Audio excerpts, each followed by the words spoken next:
I'm curious, before I do my presentation so I can tweak a little bit of as we go, can you put your hand up if you do at least 10 grand a month in gross, this is gross revenue. And keep it up, do me a favor, keep it up. Keep it up if you do 20 grand a month. 30? Okay, cool. So most of you are just ballparking somewhere between 10 and 25. Okay. So my presentation is going to be how we get you to 500K, the roadmap to follow to 500K. This is for brick and mortar folks. You can certainly tweak it for online, but this is for brick and mortar folks. So for those that don't know, I owned a gym for 12 years. I looked back and prepped for this presentation. It took me 4 years to hit 500K. So if you're in year 1 or year 2 or year 3 or even in the first 5, I would say that's probably realistic, like 100K a year growth. So one, hopefully for those that have never worked with me or know my story, some proof of concept. It took me 4 years to hit 500K. And then I looked 2 years later, I was doing 70K, 80K, then 90K months. So I believe, it's of my belief for brick and mortar locations, that 500K is a massive tipping point. If you understand the concept of a tipping point, when we talk about things like ad spend, if you're making less than 500K a year gross, you don't have a big ad budget. It's just the reality. You have too many other fixed expenses. You can still run ads, but if I'm spending $1,500 a month and you're spending $500 a month, I'm gonna crush you, right? It's just the nature of the dollars, right? If I'm doing 500K, I have more staff than if you're doing 200K, which means I have more resources, which means when we do business visits, I can now double up and send 2 people out. You're only sending 1 person out. So I think at the 500K mark, you reach a massive tipping point in business where the rest of your expenses are largely fixed other than people, right? My rent is the same when I was making 500K versus in year 1 when I was making 100K, right? So a lot of your expenses are fixed, which means once you reach that 500K tipping point, it can all go back into people and marketing. And that's when you really scale. Also, I made a note here. I believe over the last 5 years, 150K for a gym owner is new 100K. When I first got into this industry, it was like the gold standard that as a trainer, you got to make 100 grand, right? I'm talking personal income now. It used to be the gold standard, right? And that's kind of more of a society thing, right? To try to make 6 figures of income, hit 100K. I don't know about you, but 100K doesn't go very far anymore in today's costs. So I believe 150K is the new kind of just like you're doing well where you're not struggling. You're certainly not rolling it, but you're making enough money that you can go on a couple of vacations a year. You can raise a family. You can have a good lifestyle. So if we look at profit margins of an average brick and mortar gym, you've got to gross 500K to be able to make 150K net. You're not going to net 150K off of a 300K gym. It's just never going to happen, right? There's too many other fixed expenses, your rents, your utilities, your insurances, your people. It's impossible. So again, 4 years, 5 years is a good runway. So I would say, I don't know all of how long you all have been in business, but if you've been in business for longer than 5 years, we can really sprint and get you to 500K quickly. If you're only in year 1, don't have this expectation of you're going to be 500K next year. It's just not realistic. A quick case study for you is, or some social proof for you. I run our boardroom group, and over half of our boardroom group is doing at least 500K a year. And I texted one of our clients in boardroom this morning and asked him if I could use him as a case study. Some of you know him. His name is Luke Sullivan. Luke started in IBA. When he first started working in our coaching group, he was doing 18K a month, and he had all independent contractors. When he graduated from IBA to boardroom, he was doing about 35 to 40K a month.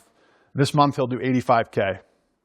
And he's got a full-time team, not coaching anymore, and he's a rock star, a rock star. So I say that because it's possible. Like, it's not just my gym. I'm trying to shift. For those that don't know, I sold my gym in April of this year after 12 years to an employee of mine that was with me all 12 years. And so I try to shift. I still get questions every day like, what'd you do at Spurling? And although I still will pull from that for what I share from you, I try to also pull we have several clients that are implementing stuff really, really well. And what you need to implement to do 500K is a lot different than what you have to implement to hit 100, 200, 300, which most of you are at.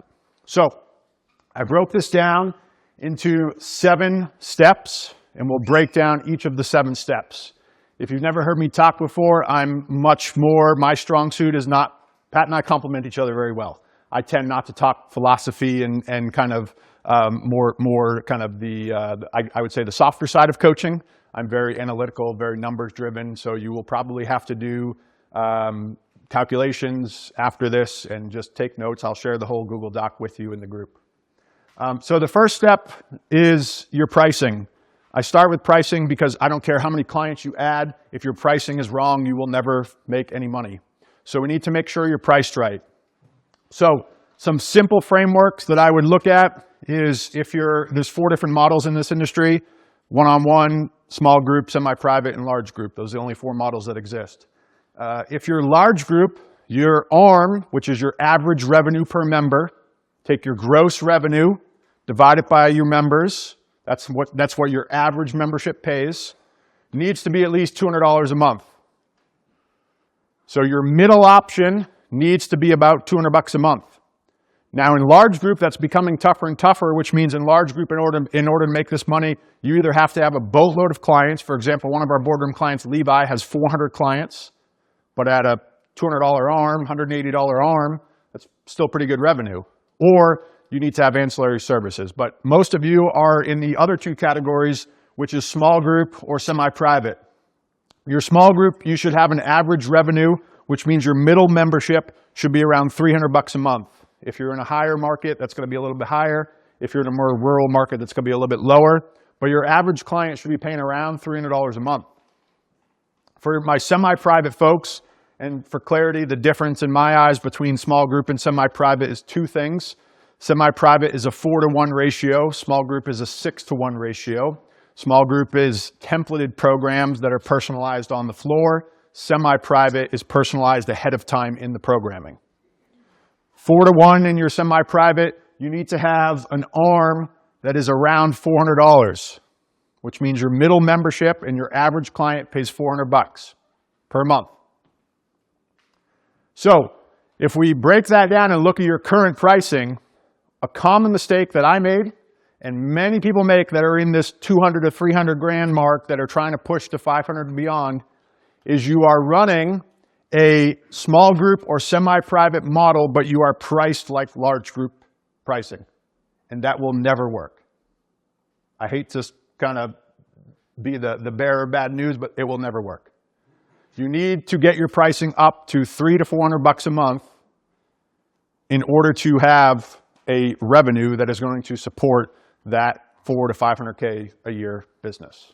So whether that's a combination of price increases, 10, 15% every year to current people, and then of course get your new people like fresh in the door. That's the easiest thing. You can go on Canva right now, change your price sheet, and Monday have pricing that's good for new people going forward. They don't know what your pricing is today.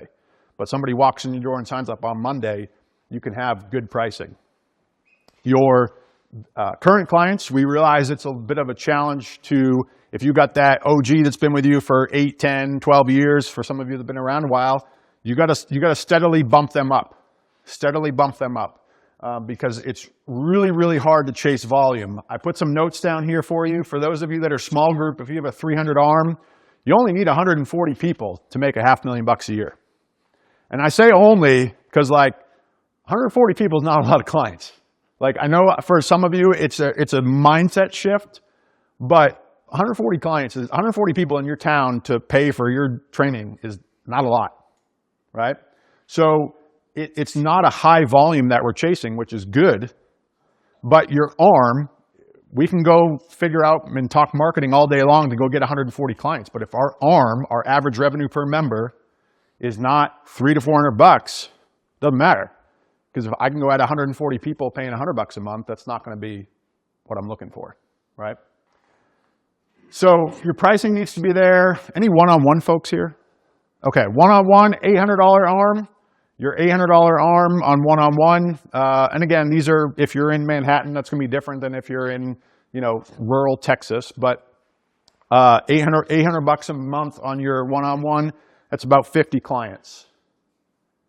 Your semi-private folks, $400 ARM, you only need 100 clients, basically. 105 is what the math shakes out to be.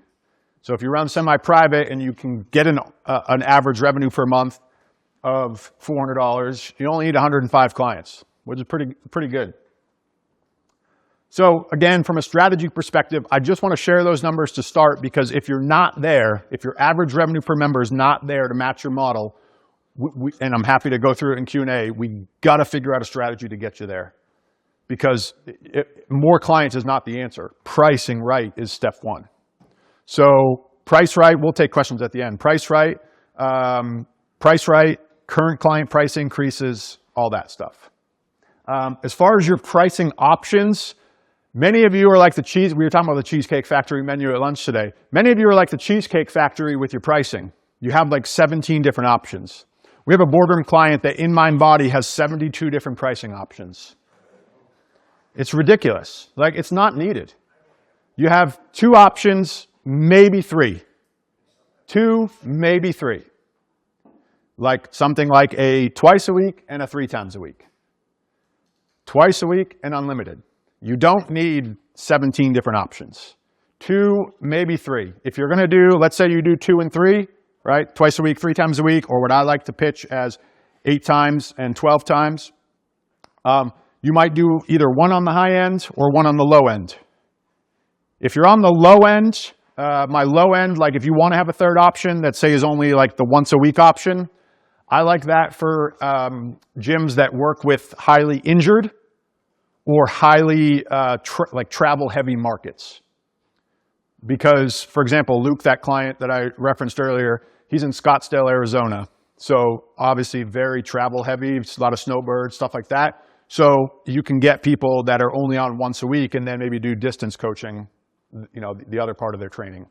Or if you're working with somebody that's injured and fitness is really not the objective, it's really just kind of rehab to some degree, they might only need or have the bandwidth if they're doing other kind of rehab therapy type services to see you once a week. So, but if you're Gen Pop and you work with like the 40 to 60 general healthy crowd, frankly, you don't need a once a week option, because they take up space. They're just as much work as the 2 and 3 times a week, and they pay less. So I would then, if you're going to have a third, it's in my eyes optional. I would then go on the high end and say, let me have an unlimited for that, the 10% that want the unlimited feeling, tack an unlimited membership on there. So 2 to 3 memberships on your price sheet. Hopefully this is common, but I've learned it's not common. So industry evolution, when I first got in the industry, it was sessions and packages, right? Sessions and packages. And then, I was part of that adoption into reoccurring billing, and everything moved to reoccurring billing. And now there's this, what I would consider to be standard practice at this point, which is to bill every 4 weeks and auto renew. So bill every 4 weeks and auto renew. I did it in my gym before I sold it, and we had no pushback. For context, we had 350 people with an average ARM of $300. So it's not a price point thing. It's just a roadblock. Billing every 4 weeks is a 13th pay cycle, right? So you get a little bit of a revenue boost there. And for many of you that do like 4-week training blocks, it kind of matches your training block as well. But it's mostly for the 13th payment. And you'll get the 5 clients that push back and say they want their charge on the same day every month, and you just customer service that, do the math times 13, then divide it by 12, and that's their monthly charge, right? But 99% of the people aren't going to care, and you get the 13th billing. The other thing that I would hope is standard, and just remember, is an auto renew. As long as it's good with your state, double check that. If you live in California, everything's wrong and you can't do anything. But most every other state is pretty good with auto renew. I don't want to spend any customer service time on memberships, right? As you scale, you want to reduce the amount of administrative time. You don't want to add to it. And so if people are having to manually bill or ask about renewing their membership or any of that stuff. Like nothing else do we have to, like Netflix comes out of my account every month, no matter what, whether I use it or not, right? If you hire, speaking about primary care and kind of the cash-based stuff, there's a lot of push towards that direct-based, membership-based model. That practitioner is charging $150 a month as a concierge doc, and that's going to come out of your account whether you use them or not.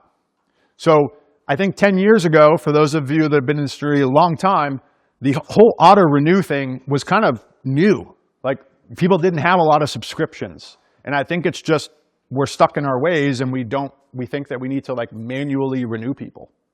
So everything should be auto-renew every 4 weeks, okay? And then the last thing on pricing is display it, and I'll talk a little bit about this under the sales part, but we want to display it weekly. It's a small thing, but I think it does help a little bit, especially given our prices.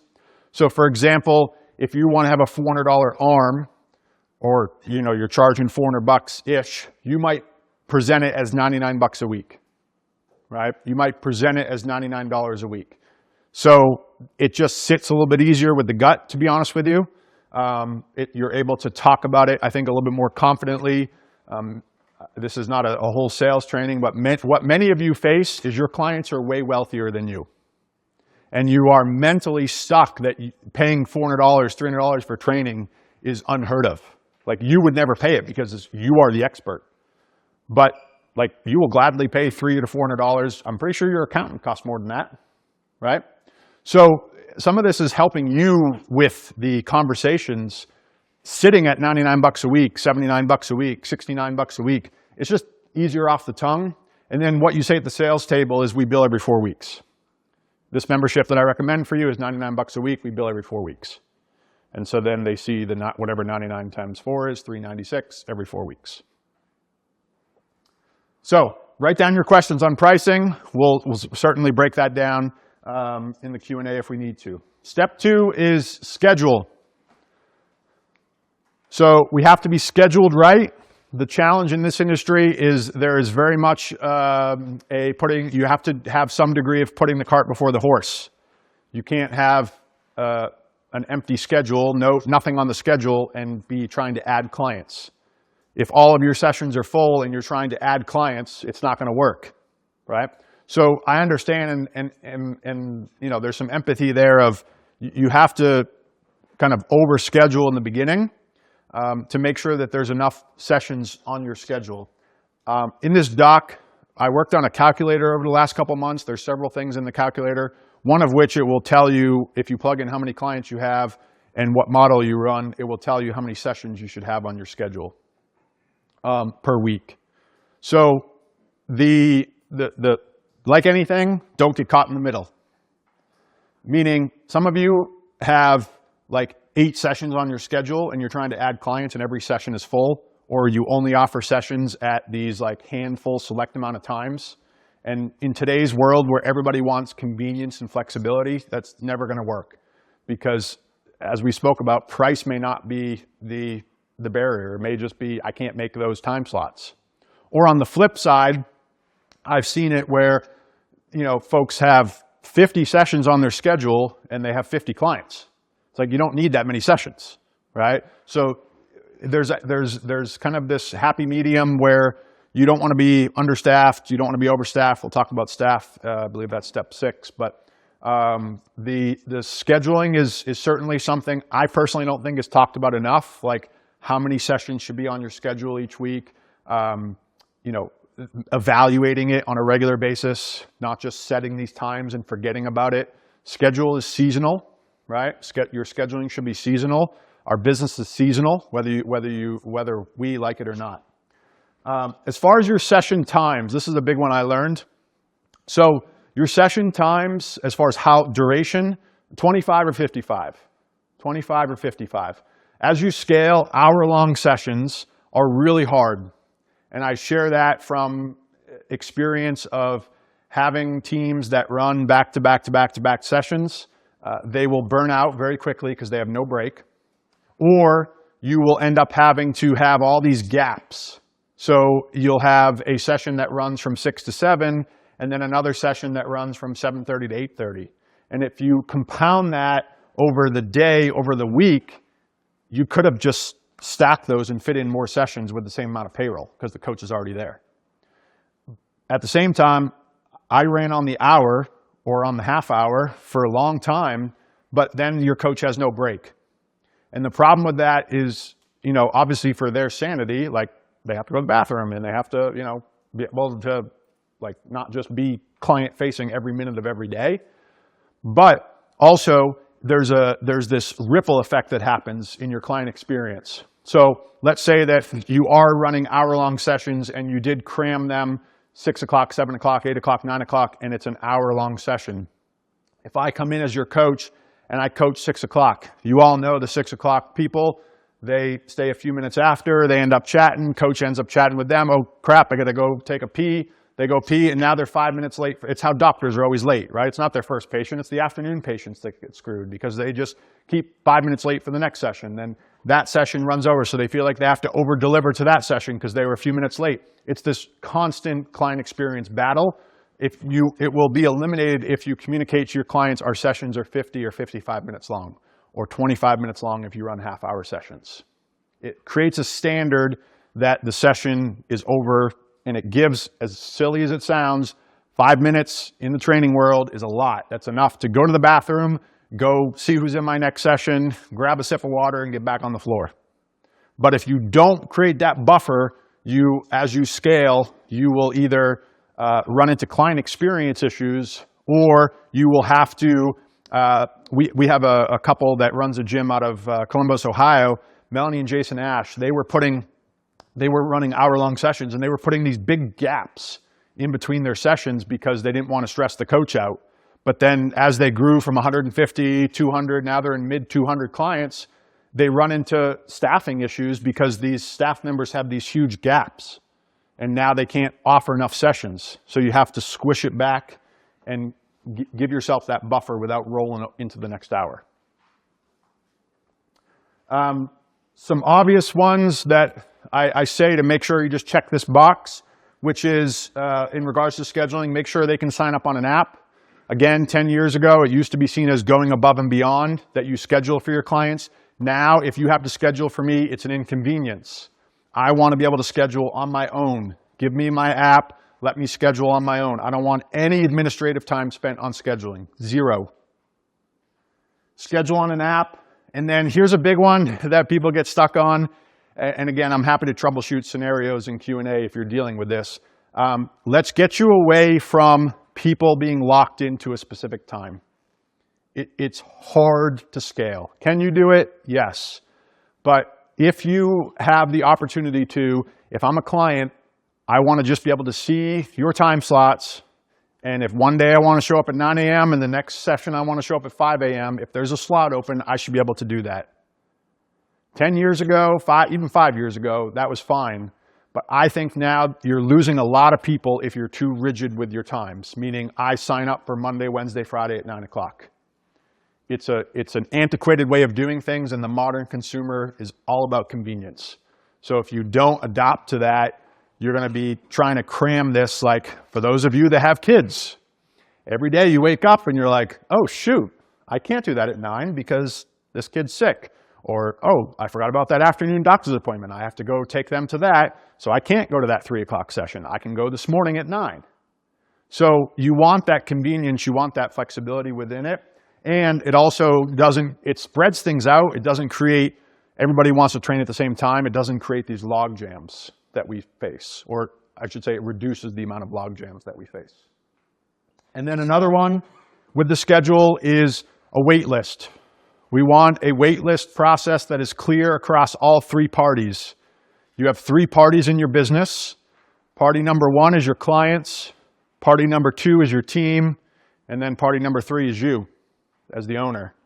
All 3 of those need to be clear on every single policy, one of which is wait list. So if I had your team here and your clients here and I said, what is the wait list policy of your gym? They should all be able to spit it out.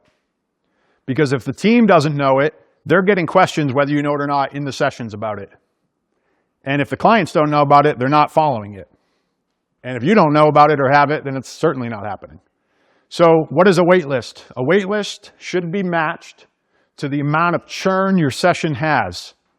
So for example, if I sign up for a session, let's say I can sign up for a session next month, December, throw a date on the dart, a dart on date. December 8th at 9 a.m. I sign up for your 9 a.m. session on December 8th. All of a sudden, next week I learn that I have a commitment on December 8th and I have to take myself out. That's happening in the background if you use an app for signups, right? And you don't even see that. And so when you have 50 clients, that's not a big deal. When you have 75, 100, 150 clients, that's happening multiple times a day, every single day. And so if you don't have a wait list, there are people that may have that as their preferred time. Somebody takes themselves out because of that commitment, and now that waitlist person can get bumped in.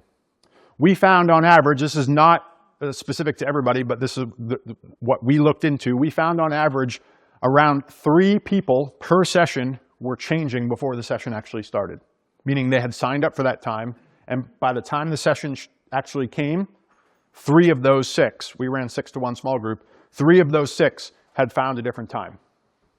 So again, that's not your number, but you have to find your number, and your wait list, so our wait list was 3 people, right? So your wait list should match your session churn. And then last thing with schedule is I recommend doing a scheduled release. Quarterly is probably the best rhythm. I actually did monthly, and in hindsight, if I was doing it all over again, I would do quarterly. So what is a schedule release? A schedule release is every quarter, you release the next block of schedule. So every 3 months, you release the next block of schedule. There are several reasons for doing this. Number one is it forces you to put the schedule underneath a microscope every 3 months and say, are all these times necessary? It also is a customer service thing. If you have a trainer that is on vacation the week of January 15th, and you need to move around that week's training times, you can do that now when you're doing the next 90-day schedule. And now the team knows ahead of time, now the clients know ahead of time. It creates internal deadlines. So now on that deadline of the quarterly block, I now know, hey, on January 1st, January, February, and March's schedule is getting released. That means I have to have my shit together and have it done and organized and up. Team has to be on the same page. So we ran a standard that was, hey, we're going to do, we did ours monthly, but you can take this same thing quarterly. Hey, schedule goes live on the 15th of the month for the following month. If you have any changes for next month, we need to know before then. Otherwise, schedule is live, and that's your responsibility. So it creates internal standards, it creates expectations for the clients, and it puts the schedule underneath the microscope. The example I use is many of you train teachers. I can bet you that teachers during the school year come at a different time than if they're off during the summer. So an example for us was we had a very popular 3 o'clock session. We didn't do any sports performance. 3 o'clock was very heavy for teachers for us because school got out around 2:30. They could pop right over, not have to go home. 3 o'clock session was very busy. During June, July, and August, we didn't have a 3 o'clock session. It wasn't worth it, right? Who's going to train at 3 o'clock in the afternoon in Maine summer? Nobody. The kids are at the beach, the adults are working, the teachers probably wanted to come in the morning, right? It allows us to make slight tweaks every quarter. So that's your step number 2 on schedule. So you have your price right, you have your schedule right. Now, step number 3, now we can put people in the door, which is marketing. And I'll cover this at a very high level because I know Fred's got a whole marketing presentation tomorrow. But a couple kind of what I would consider to be essentials for marketing. Number 1 is your website. Follow a 5-page framework. Many of your websites have all these drop downs and tabs and this, that, and the other thing. And people nowadays get too lost, too confused, etc. Your website has 5 pages and 5 pages only. The first one is your home page. The second one is your about page. The third one is your program page. The fourth one is your stories page. And the fifth one is your contact page. If you want a framework for this that works really, really well, Story Brand, great book, by the way. They have an awesome website framework. But your About page, you should tell your story. If I go on your website, yes, I want to see client stories. Yes, I want to see what your program is. But most of us are selling some version of personal training. So I would like to hear, like you see it all the time, for those of you that, many of you either on your connection or through travel have flown through Atlanta, right? If you walk through the connections and you don't take the train, when you walked from terminal to terminal in Atlanta, they have the boards up on the wall of the history of Atlanta. And I was walking through on a trip a couple weeks ago, and I'm walking through, and I had seen it before, but I'm watching people, and it's Atlanta, if you don't know, it's the busiest airport in the country. All these people are walking like this, looking at it, reading the history. So I think as a small business, as somebody who is selling personal training, your story, the history of why you started your gym, because most of you have a deep-rooted reason as to why you started the gym. It was not to make money. It was because of a deep-rooted reason, whether that was your personal struggle, whether that was because you lost somebody in your family because of health reasons, and so now you want to do this. You faced a life-altering injury. It's usually, in my experience for most of us, it's usually some deep-rooted reason as to why you started your gym. That About page is to tell your story about the company, not necessarily about you as a person, but why you started the gym, what the gym is for, who it's looking to serve. There is a percentage of the market that wants to read the about of a company. It's really powerful. Your program obviously talks about your program. It should speak purely to the results of your program, not the details of like client ratios and time slots and all this other stuff. Just talk about the results and the environment. We have the most competitive environment in our industry. Your clients don't know about 6-to-1 versus 4-to-1, semi-private versus small group. That means nothing to them. But what does is, hey, you walk through the door and you don't have to worry about a single thing.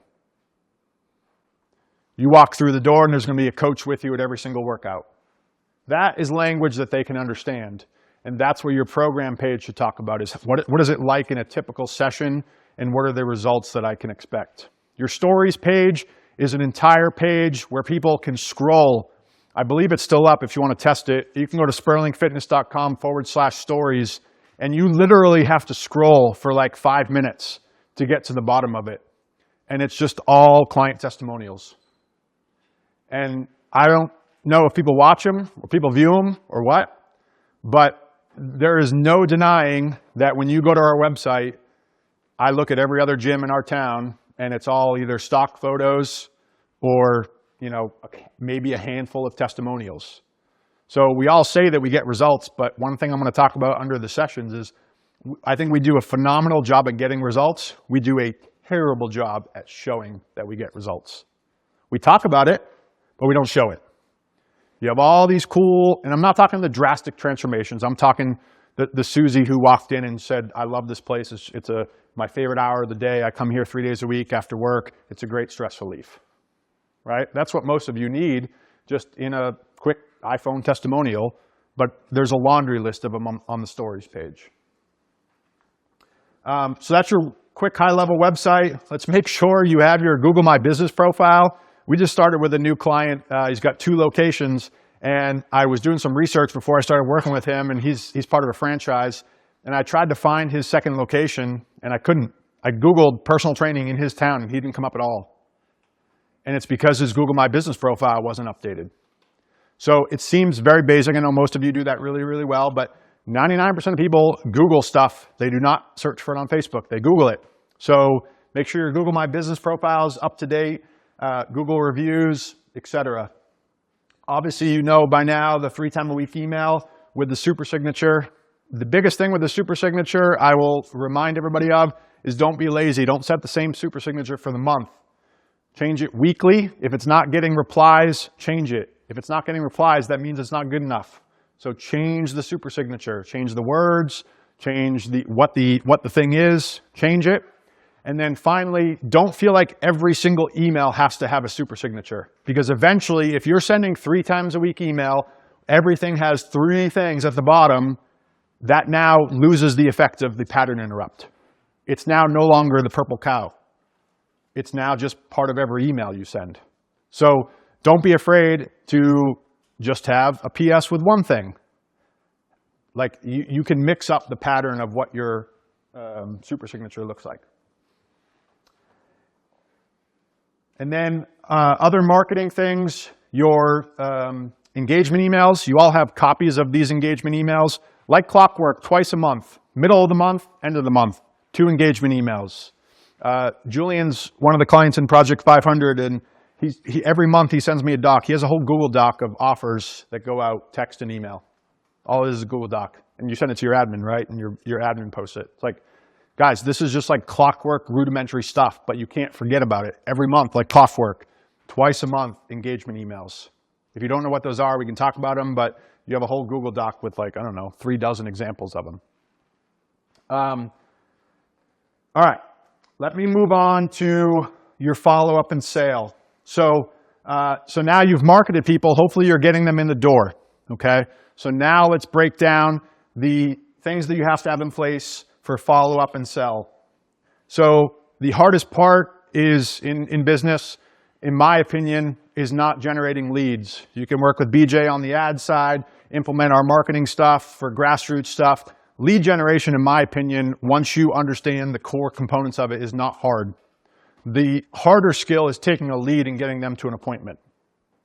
So we really need to master the art of follow-up. And follow-up is designed to book the appointment. I can't stress this enough. This was like a huge shift for me when I focused on this. When a lead comes in, all of you hopefully have some appointment, right? It could be a call, it could be a strategy session, a success session, whatever you call it. All of you have that one thing that you do where you get to know them. Follow-up is designed to set that appointment. That's it. It's to get them to show to that appointment.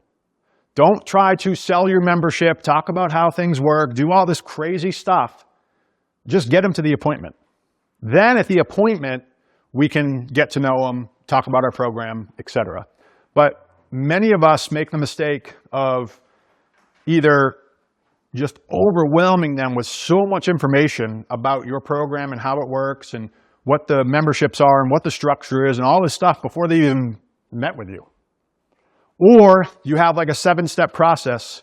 One of our clients, he had this like giant questionnaire that you had to fill out before you came in the door. And then you had to do a phone call, and then you could come in the door. I'm like, you do realize that like at Fred's gym, I'm pretty sure I could just like get the app, click a button, and have a membership today. So it's like, that's what you're competing against. So we can't make it so hard to get people in the door. Follow up, say, hey, thanks for inquiring. Love to learn more about you and see if you're a good fit here. I have Tuesday or Wednesday open. Which one's better for you? The follow-up is all designed to book the appointment. It's not to sell the membership. My second note on follow-up is I'm all for automation, except for I think it makes us lazy. I'm all for it. I want you to use it, but I think it makes you a little lazy. And that's just in my experience, because I caught myself getting lazy.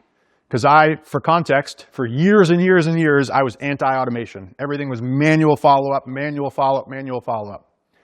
And then we implemented things with Nomly and some of the automation campaigns, and you guys have it in automatic members, all that stuff. And I started realizing that these messages were going out, and it's just like anything else. If it's not in front of your face, you kind of forget that it's happening. And so if you are sending out automated texts and emails, just make sure that A, you're paying attention to are people actually replying, and if they're not replying, you need to manually interject. The modern consumer knows if it's automated. Doesn't mean it's bad, but most consumers know if it's automated or not. Matt commented on my Hey Dudes shoes this morning, and many of you know I wore rainbow Crocs at our last meeting. Switch to Hey Dudes. Hey Dudes has a phenomenal automated text campaign after you buy from them. Phenomenal. I know it's automated. Doesn't stop me from buying it. So I'm not saying automated is bad, right? You can put your automations in place with your texts and your emails, but make sure if they don't reply, you are watching that and manually interject. Manually interject, because they will sense that. And then the final thing with follow-up is make sure we pick up the phone. So Jeff Nelson, been a longtime client of ours, probably our biggest training gym. Does about $1.5 million a year in revenue. Been around for business has been around for 20 years. Big business, very complicated business, and for many reasons, most of which the volume of leads, they get about 100 plus leads a month.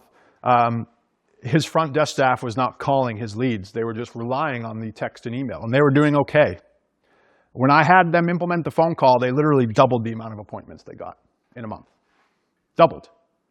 So the phone call is you're again, similar to the appointment booking. The goal is to book the appointment. The goal of the phone call is not to get them to answer. I know they're not going to answer. The goal of the phone call is to bring a real life human behind the brand. To say, hey, this is Doug from Spurling Fitness. I saw you filled out our form. I'm going to go ahead and send you a text and an email right after this. Go ahead and answer whichever one's best for you. So I'm not asking them to call me back. If they do, great.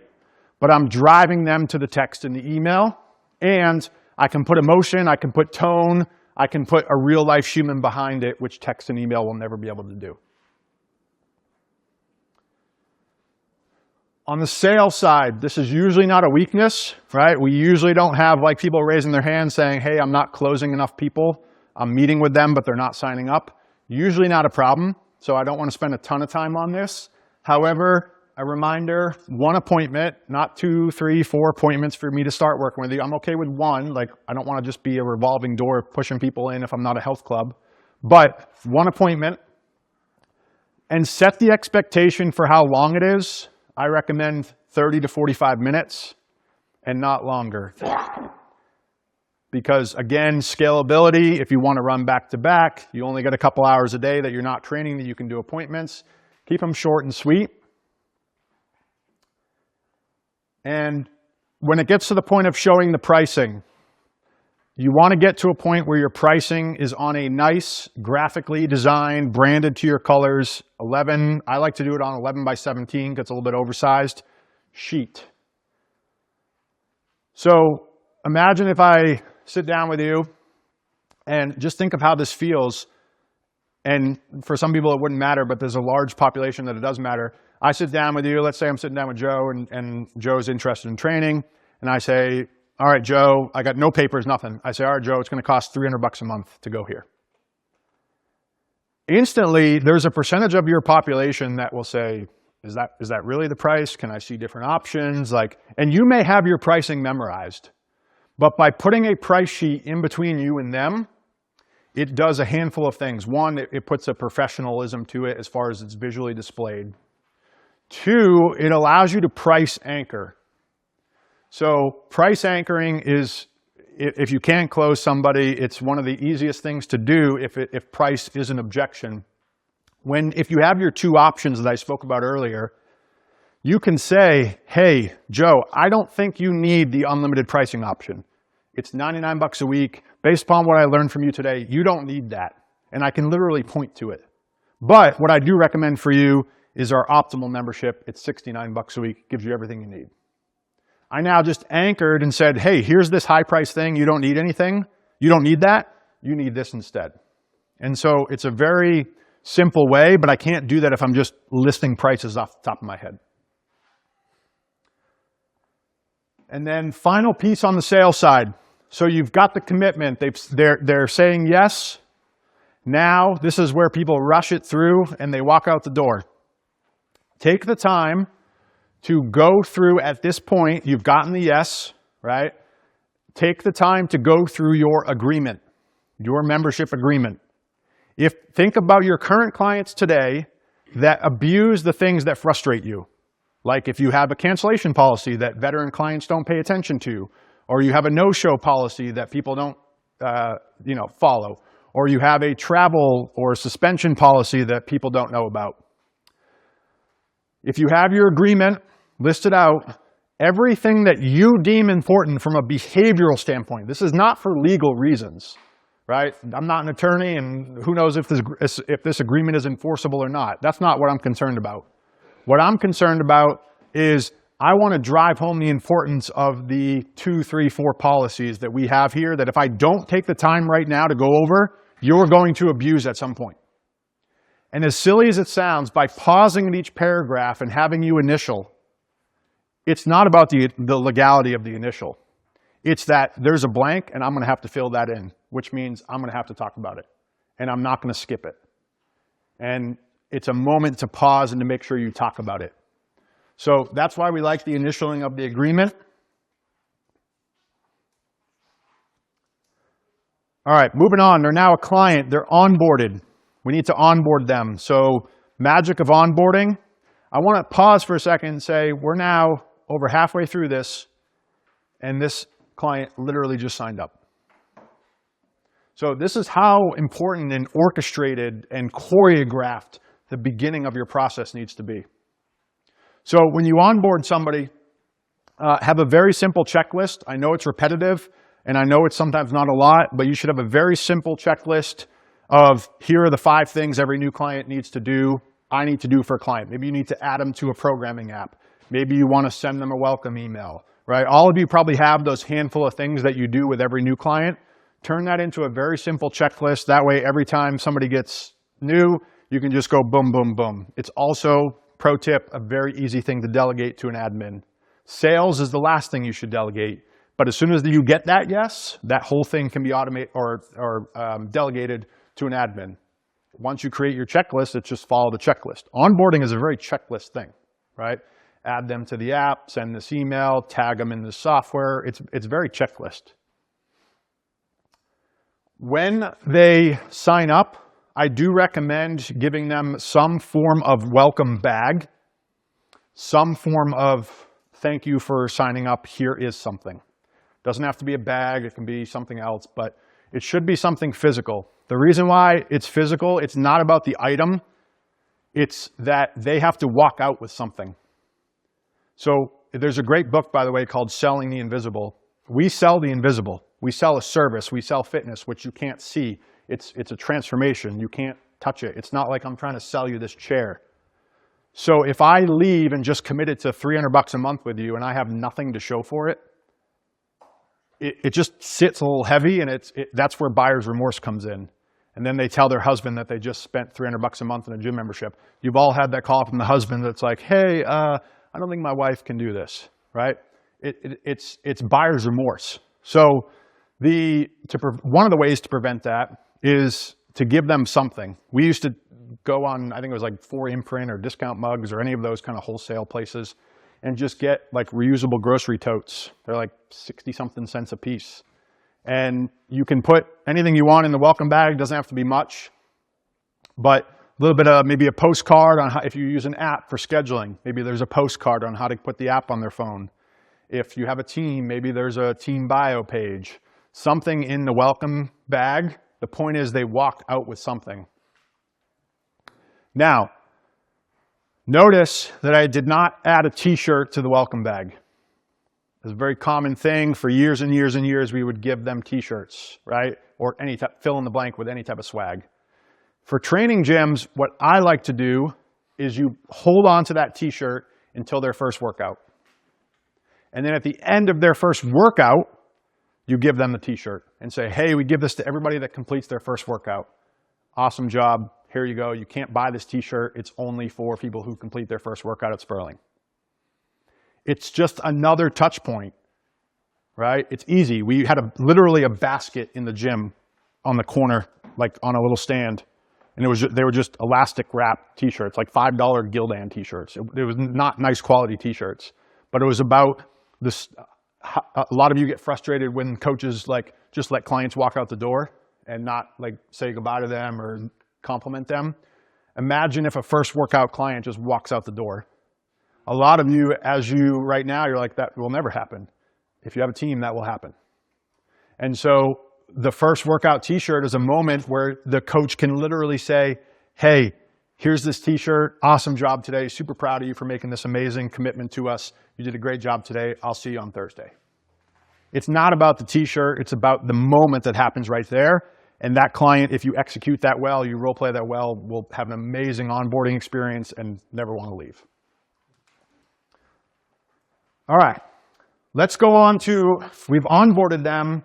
One quick note on onboarding real fast. Your campaign. Notice I didn't talk about anything with campaign, right? It was all what you did in person and the first workout. If you do an onboarding campaign, meaning you drip them content, I recommend that content be about utilization of your services. How do I use my membership to the best of the ability? Like, what do the best clients do? How do I is there a piece on how do I schedule? What do I do if I'm injured? What do I do if I'm traveling? How many times a week should I work out? It's all about utilization. Don't overwhelm them with content on education. We tend to think onboarding needs to be like more fitness and nutrition tips. But if you study the software world, software is all about, there's a massive stickiness to software, and it's all measured in the beginning at utilization. If I utilize the software, I'm not gonna stop it. And our service is the same thing. Nobody in your gym this month, if they show up 10 times, will cancel next month. Nobody. You all know the people that cancel your memberships are people that decreased attendance or did not show at all this month. It's a utilization issue. So if in onboarding we can remind them here's how you utilize this membership, it's a much better onboarding campaign than simple education. All right, now they've been a client, we've onboarded them. How do we turn them into a raving fan? So great book, by the way, great concept, create a raving fan. Raving fans stay longer, pay longer, they refer. You all know your raving fans, right? They're your clients that just shout you from the rooftop. They speak positively. They're low maintenance. That's what you're trying to create. So a couple things we can do to create it. Number one is we need to figure out how we're going to reward them. We need to figure out how we're going to recognize and reward them. They are in some degrees like children, where if we want this behavior repeated, we need to reward the behavior. So the biggest thing to celebrate in your gyms is attendance. Not PRs, not transformations, it's attendance. Because attendance is the utilization I'm talking about. If I attend the gym, I'm not leaving. Most of us don't deal with customer service issues. We deal with utilization issues. So attendance is what I want to celebrate. So can you have a chalkboard in the gym that celebrates everybody that showed up at least 10 times last month? Can you have milestones of clients that hit 250 visits, 500 visits? Figure out ways to celebrate attendance and reward them for that attendance. You see some gyms are starting to do it. We loved it. Real cheap to do, by the way, if you don't already do it. It's called foam core. It's like a plasticky kind of PVC print material. You make these posters that are about yay big, kind of where they can hold it like this. And you put like 25 visits, 50 visits, and you just have them in your office. And then when somebody hits that milestone, hold up the board, take a picture, post it on social.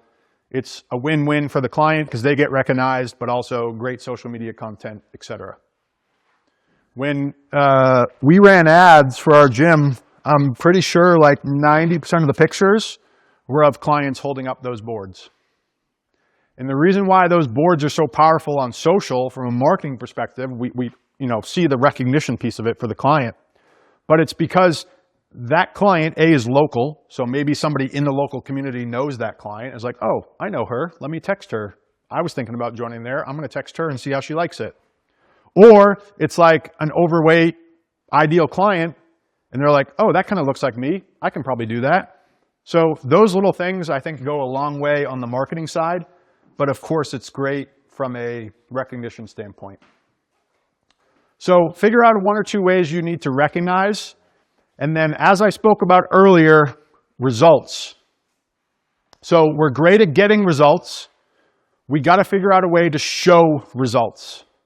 Show them that they're getting results. So this can be done in a couple different ways. The three ways that we've seen it done are if you use an app for programming that has like, the graphs and the visuals and all that. Many of the modern programming apps have that. where you can screenshot it and they can see it on the app. And part of your process is every month, every client's going to get one screenshot of their progress texted to them. And so if you got 50 clients and there's 2 of you, each of you have 25 people, and you're going to, at some point during the month, screenshot their app and text it to them. It's simple, it's easy, but it reminds them that they're getting results. The one that I love, it's in the sports performance world right now, but it's not in Gen Pop to my knowledge. It may be at the franchise level, but I haven't seen any training gym do it well. We have a sports performance guy that every 90 days he retests his athletes, and the coaches plug that info into an app, and it pushes a PDF report to the parent.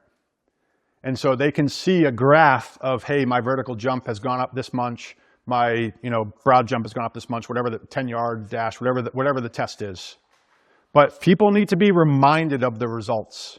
They've gotten results, but they need to be reminded. They need to be put it in front of their face. And then the third one is not as scalable, but very powerful. And that's doing, a lot of our clients will do like 90-day check-ins with clients, right? Once every 90 days, they schedule an appointment with them. They sit down or talk on the phone. The key with those appointments, if you do them, is make sure you remind them. Like, we spend a lot of time, I think, as an industry talking about like what's next for the client. Like, what are your goals and what do you want to work on next? But make sure we start off that meeting with reminding them the progress that they've made. Super important. If somebody's getting results, they're not leaving your gym. And that's how they become a Raving fan. All right, 2 more to go. Step number 6 is you got to staff this right. So 500K gym, nobody's doing a 500K gym without staff. It's impossible. Even your high-end private trainers, if they're doing it solopreneur, they're maybe making 200, 300 grand a year, right? If you want to have a 500K gym, you are going to need to like the staff side of it. You don't need to love it, but you at least need to like it. You don't need that many staff for a 500K gym, but you will need more than yourself and just the occasional part-timer. So in the calculator that I will share in this doc, there's a staffing tab, and you can plug in how many clients you have, what your ratio is, and it will tell you how many coaches you need, etc. But a ballpark is 75 to 1. For every 75 clients, you need 1 full-time coach. That's full-time, so that might mean you have 2 part-timers combined equal a full-time.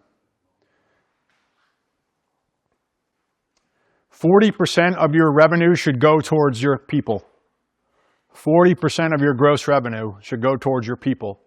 The question I get every single time I say that is, does that include your payroll? It includes your payroll as the manager of your gym. Most of you in this room are the manager of your gym, meaning you do the sales, you do the marketing, you run the day-to-day. So you should have a manager salary, and then the owner, like Pat talked about earlier, the 3 ways you get paid, the owner doesn't have any day-to-day involvement. They just take draws. It's like an investment, right? They take the draw. But part of that should be your manager salary. That's how you determine how much money you have to pay a staff, is 40% of your revenue goes towards payroll. Some other nuggets on staff. We got to have clear standards of expectations. We got to have clear standards of expectations. As Pat mentioned earlier, I love acronyms and alliterations for your team, and it's kind of become a joke, but it's because they remember it. I guarantee you, if you had my staff up here from a year ago and I said, what are the 5 Ps, they'd all be able to spit them out. Some of you even know what the 5 Ps are, because it's all I talk about with good coaching, right? It's punctual, it's prepared, it's present, it's pace, it's posture. Some of you are saying the messages, but we're trying to say the same thing, but we end up saying it 100 different ways, and thus it never gets remembered. So when I'm creating standards with my team, standards are certainly there, but they need to be repeated the same exact way every single time. So for example, I created the 5 Ps with my team because I constantly found myself talking about, listen, you got to be prepared for your sessions. And I talked about that 100 different ways, but ultimately it came down to, we got to be prepared. We got to be punctual. You can't be late. You got to be on time, right? You all have that trainer that's always late for a session. Let's be punctual. Let's be present. Let's make sure we're not talking about our boyfriend, our girlfriend, or personal issues or what's going on outside of here, we're present in the session with the people in the session. Your new coaches, they're awful at pace. You all know that. The new coach just stands there and watches. We pace. Coaching is all about covering the floor. If I had paint on the bottom of my shoes right now, I would want to cover this entire floor with paint. That's how I know I'm a good coach. I pace around a lot. But again, I'm talking about that with my team, but if I don't use common language, it's like why sports teams have play names, right? Every play has a name, and then the players remember the name. So every standard has an acronym or a name to it. So love things like the 5 Ps, but you don't have to take that one. You can just create your own internal culture of what your standards are, but your team has to be clear on what the standard is. And then if you have more than 3 people on your team, you do need to have some type of meeting cadence. Meeting cadence is getting together as a team. For those of you that have more than 5, it should be weekly. Between 3 and 5, you can probably get away with bi-weekly or monthly. But you have to have a cadence with your meeting. And everybody hears the word meeting and they cringe. All meetings are, in this industry, is practice. Practice, practice, practice. That's all it is. So every single meeting is practice.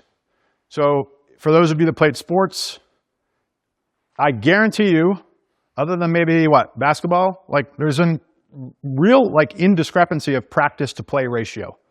Like in football, you play once a week and practice 5 days. In most sports, you practice a heck of a lot longer than you play. And yet in our industry, your coaches are on game day, which is our sessions, 20, 30 hours a week, and yet they practice never. It doesn't make any sense. We got to practice. So that's all a meeting is in our industry. Don't get, for those of you that had like negative corporate experiences with meetings and sitting behind, that's not what a meeting is.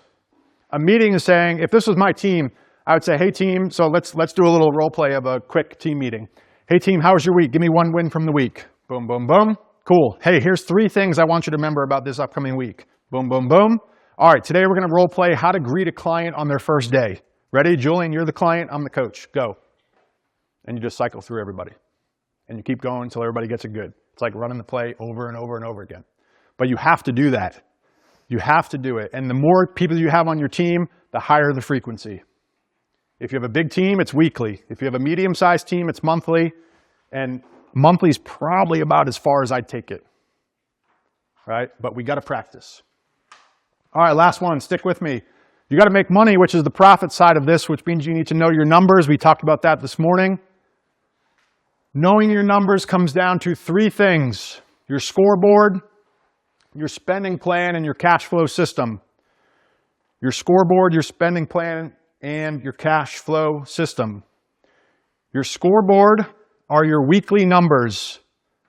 What are your weekly numbers that you need to be hitting? How many leads do you need? How many appointments do you need? How many new clients do you need? How many people left your door? These are all numbers that if I was out at lunch with you and I said, hey, Tony, how many clients did you lose last month?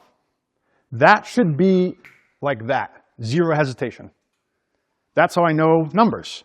3 people. It's never going to be 0, by the way. I don't care who you are. It's never going to be 0. So, but same thing. How many leads did you get last week? How many appointments did you set last week? These numbers need to be top of mind. And if you don't track them weekly, I'm not a fan. Billy's not in the room, so I can talk about money in my way. I'm not a fan of P&Ls. I love P&Ls, but I'm not a fan of them from a management perspective. They're great for like big picture finance, but P&Ls, like from your bookkeeper, in my eyes, for most of you, they're frankly useless because it already happened. The P&L is lagging. It's history. We can't change it. But if I tell you, so what's today's date? 8th November, 7th November, whatever it is. Let's call it we're a quarter of the way through November. So today, if you're not a quarter of the way to your lead goal, you have to change something.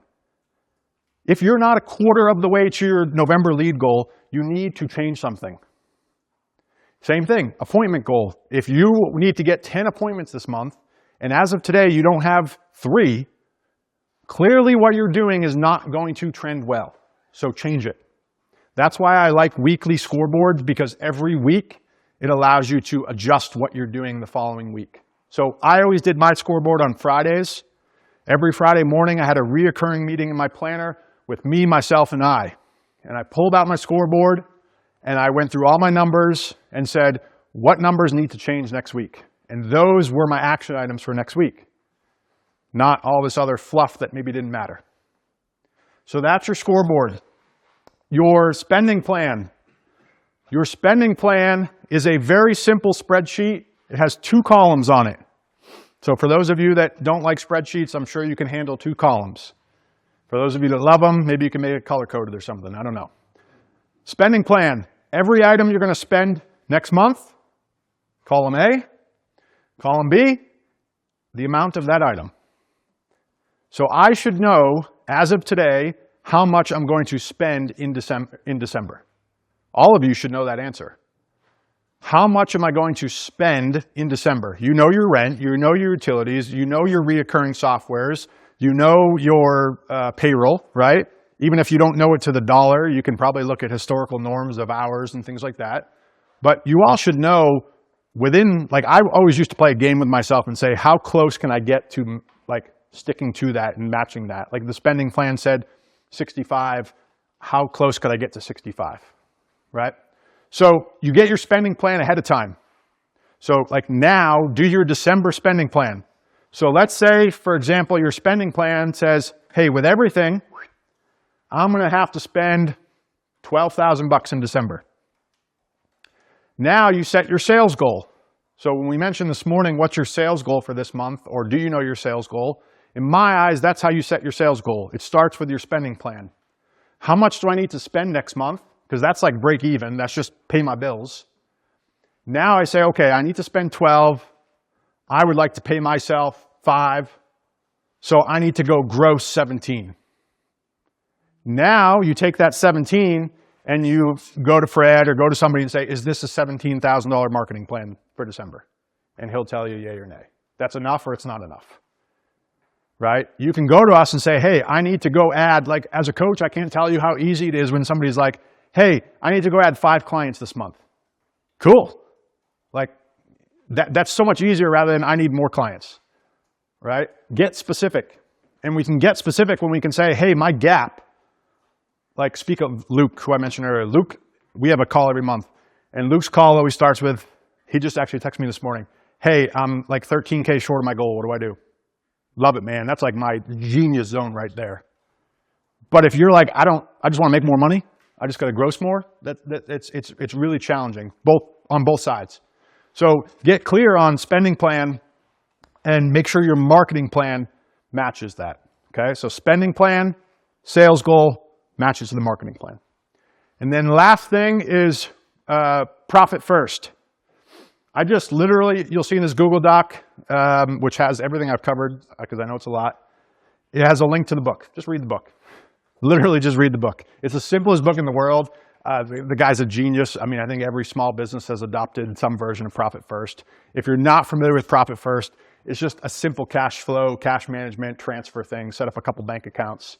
I do recommend, if you have never been exposed to Profit First, that you read Profit First for micro gyms. So there's a specific one for micro gyms. Great business model, by the way. He licensed his Profit First book to different industries. And then every industry expert, he picked an industry expert to write a book for that specific industry. So there's one for construction, there's one for real estate, et cetera. But micro gyms talks in like gym owner language. But all it is, many of you know Nutrition 101 is eat off a smaller plate, right? If my plate's only this big, if I put a serving on it, it's gonna look like it's mounded. Versus if I have a big old plate and I put that same serving, it's gonna look like it's nothing. So eating off a smaller plate. If I have, so funny story, Megan and I will always, my wife Megan and I will always banter because in our checking account, I keep like $300 in it. That's it. Like a couple $100 in case you need to like stop at the store or like something comes up. A couple $100. Everything else is in different accounts.